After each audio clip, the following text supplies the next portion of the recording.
बीड सरपंच संतोष देशमुखांच्या हत्या प्रकरणातील धक्कादायक फोटो समोर। देशमुखांना मारहाण करताना आरोपींनी गाठली कौर्याची परिसीमा। महाराष्ट्रात संतापाची लाट। उद्धव ठाकरे, शरद पवार, रमेश चन्नीथला यांची आज रात्री बैठक। विधानसभेच्या विरोधी पक्षनेते पदासंदर्भात होणार महत्त्वाची चर्चा। तिन्ही पक्षाचे प्रमुख नेते बसून तोडगा काढण्याची शक्यता।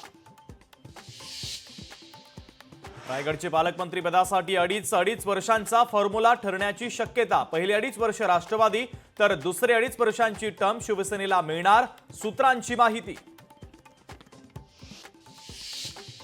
मंत्री धनंजय मुंडेंच्या संदर्भात 2 दिवसात अंतिम निर्णय होणार, सूत्रांची माहिती। मुंडेंवरील आरोपांमुळे होणारी सरकारची बदनामी लक्षात घेता लवकरच निर्णय होण्याची शक्यता।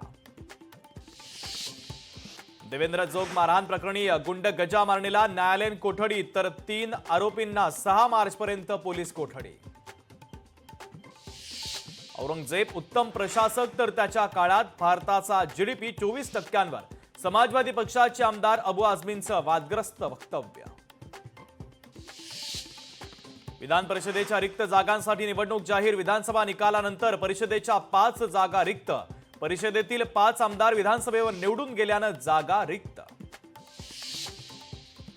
स्थानिक स्वराज्य संस्थांच्या निवडणुकीचा मार्ग मोकळा होण्याची शक्यता। निवडणूक याचिकेवर उद्या महत्त्वाची सुनावणी। सर्वोच्च न्यायालयामध्ये पार पडणार सुनावणी।